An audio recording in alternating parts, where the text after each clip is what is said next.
The Sanctuary of Santa Faustina, written by D.B. Lindgren, narrated by Skye.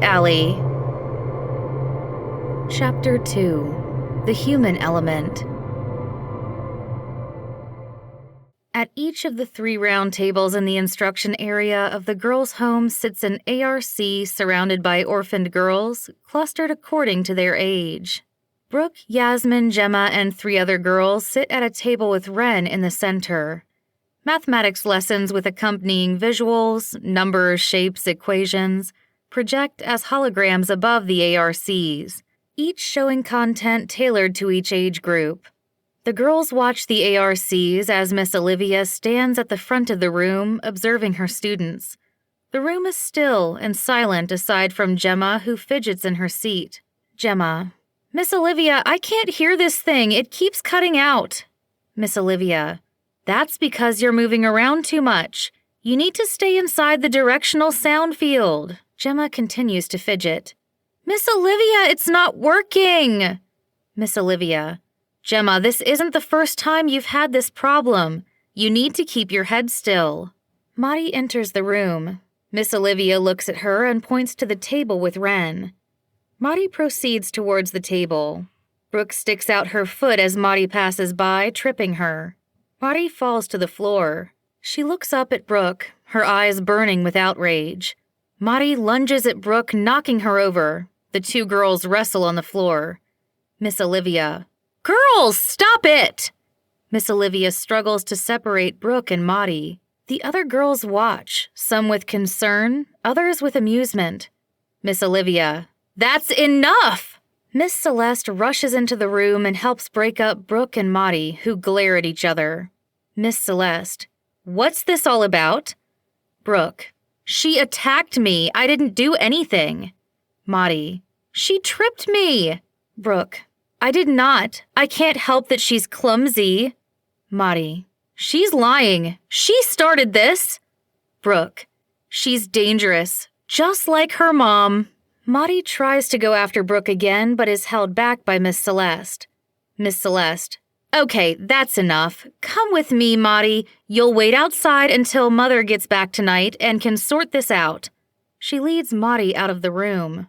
Miss Olivia: And you go wait in your bedroom, Brooke.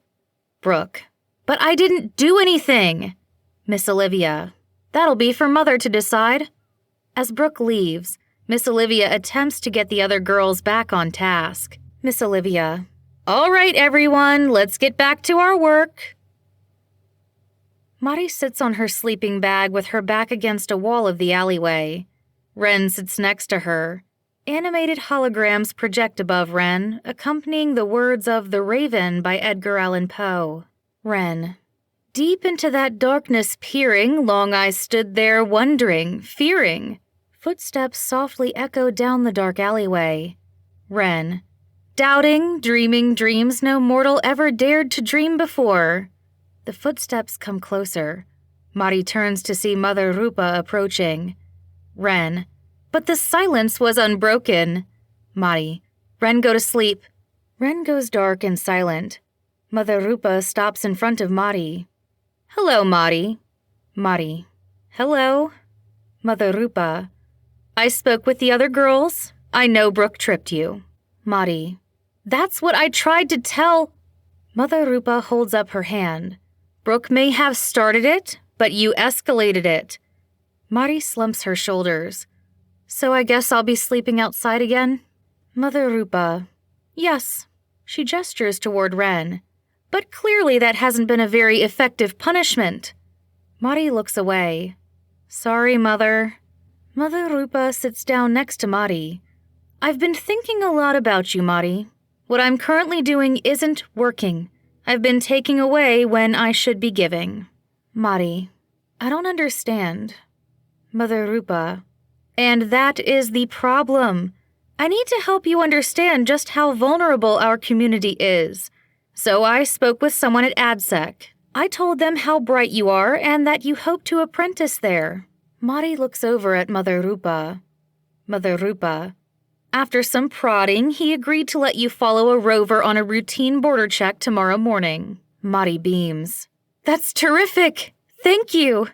She hugs Mother Rupa. Mother Rupa, don't thank me yet. Roving is hard work, and you and Brooke will be expected to keep up. Mari, Brooke, but...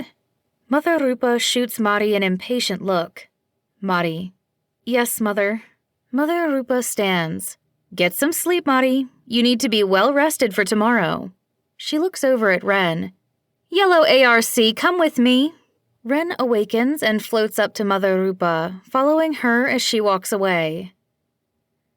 Mari stands alone in the unadorned foyer of the girls' home. She rubs sleep from her eyes. Mother Rupa and Brooke enter the room. Mari and Brooke exchange hostile glances. Brooke, what's she doing here?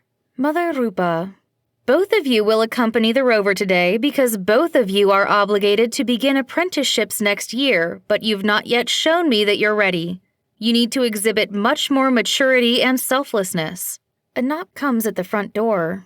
Mother Rupa, I'm hoping that today's experience provides you with a better perspective of Santa Faustina. Mother Rupa opens the door.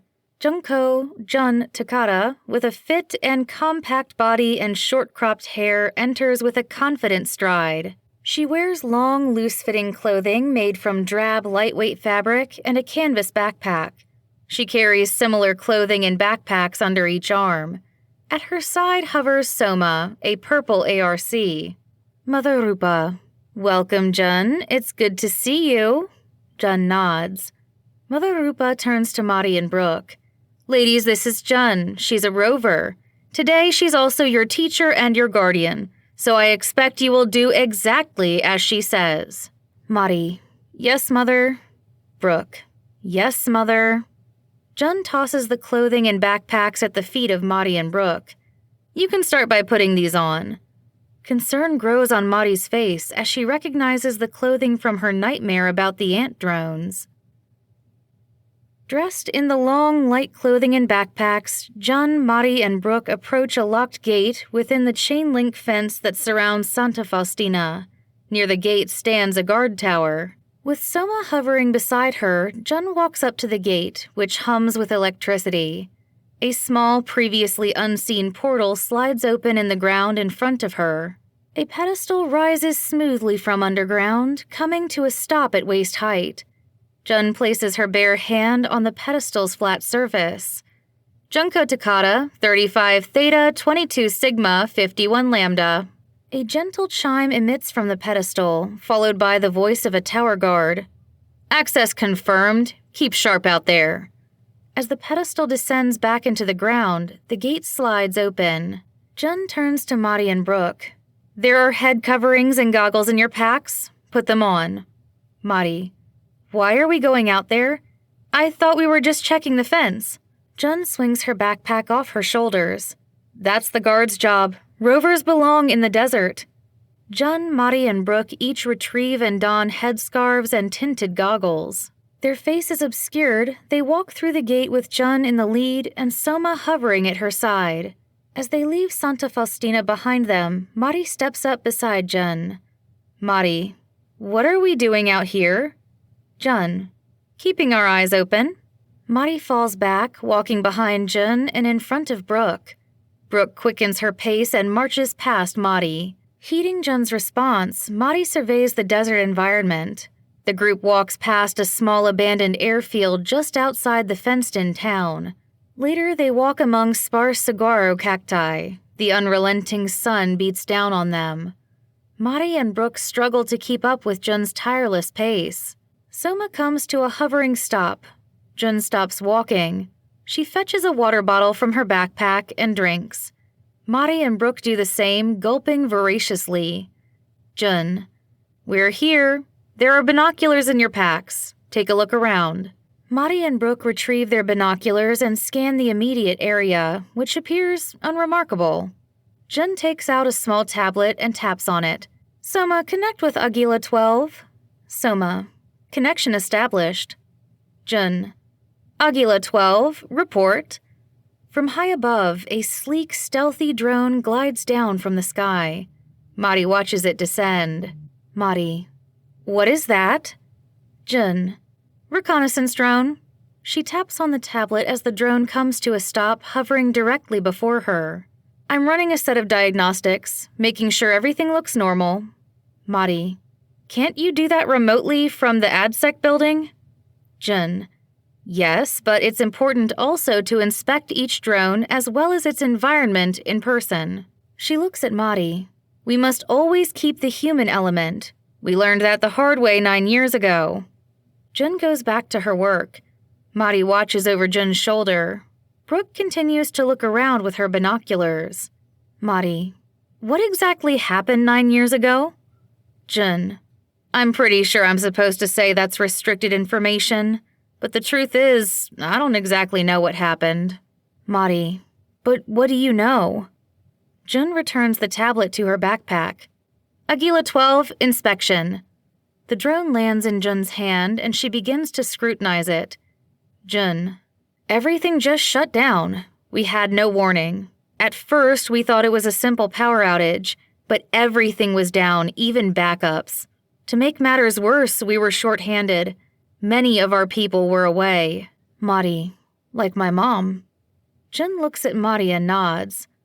Mari, was it an attack?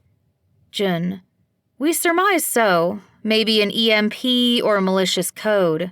Even after power was restored, many of our systems were crippled. Most critically, we lost all contact with Brooke. Jun? Apprehension is evident in her voice as she looks out into the desert with her binoculars. Jun, yes? Brooke points across the desert. What are those? Jun and Mari look at where Brooke is pointing and see 4 faraway black dots. Jun sets down the surveillance drone and retrieves her binoculars. Looking through them, she sees 4 large ant-like drones slowly walking toward the group. Jun, we call them ants. Brooke, ants? They're real? Jun, afraid so. Mari, we need to get out of here. Jun, as long as we hold our position, they'll leave us alone. Mari, what about their guns? Jun, how do you know about... Brooke, they're moving faster. The ant drones charge across the desert toward Jun, Mari, and Brooke. Soma, jamming signal has dropped below a safe threshold. Mari, we need to get out of here. Jun, Soma, what is the status of the signal? Soma, signal integrity at 28%. Jun, what? Damn! Aguila 12, extend signal. The surveillance drone lifts into the air. Jun, Soma, give me a running status of the jamming signal.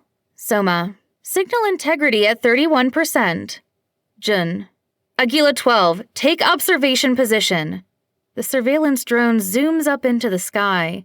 Soma, signal integrity at 36%. Brooke, they're getting close. The ant drones continue their charge, quickly closing the distance. Soma, signal integrity holding at 39%. Jun, damn. Brooke panics and breaks into a run away from Jun and Mari and the ant drones. Mari looks from Jun to Brooke, unsure if she should also run. Jun, it won't help. We can't outrun them. Soma, patch me into the control room. Soma, connection established. Jun, Control, this is Rover Junko. Jamming signal is weak. We have hostiles. Have you been monitoring our situation? The voice of a control room operator responds via Soma, but the connection is poor and the voice is garbled. Negative. We've been having power fluctuations. Some systems are down. Jun, hostiles are closing fast. We need the jamming signal now. The ant drones are close now. Close enough for Jun and Mari to hear and feel the drumming of the ants' scrabbling legs. Operator, I'm initiating a hard reset to force backup power. We might get cut. Jun reaches under her clothing and pulls out a pistol. Gun barrels slide out of each ant drone. Jun points her pistol at the ants. The ant drones abruptly come to a stop. The gun barrels slide back into their bodies. In a deliberate manner, the ants reverse course and walk away from Jun and Mari. Soma, signal integrity at 82%. Mari drops to her knees and lets out a sigh of relief. Jun lowers her pistol. Jun, we're done here. Let's retrieve your friend. Brooke has stopped running and is hunched over, catching her breath. At two long tables in the dining area of the girls' home sit all of the orphan girls. At a smaller table sit Miss Celeste and Miss Olivia. On each table are communal serving trays with fresh fruit, roasted vegetables, and rustic bread. At a corner of one table sit Mari, Yasmin, and Gemma, engrossed in conversation. Gemma: "That sounds so scary, Mari."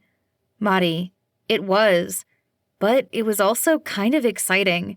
Jen was amazing. She just did not panic." Yasmin: "Sounds like you know what you want to be when you grow up." She smiles. Mari returns her smile. "Yeah, maybe." Mother Rupa enters and makes her way toward Mari. Mari's smile fades. "Now what?" she asks under her breath. Mother Rupa marches up to Mari. "Mari, someone is here to see you. Come with me, please." Perplexed, Mari glances at her friends who share her confusion. She rises slowly from her chair and follows Mother Rupa to the foyer, where Deputy Administrator Emilio Munoz waits for them.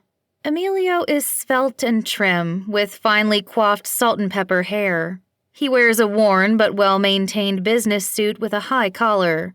Next to him hovers a gray ARC. Emilio, with a grin, opens his arms wide for a hug. "There she is." Mari continues to look confused. Emilio: "It's me, Dio Emilio." Mari squints, looking at Emilio intently. In a flash of memory, she envisions a gleaming, fully furnished laboratory, where she, at age 4, stands at the feet of her mother, Soledad Munoz, clutching her leg.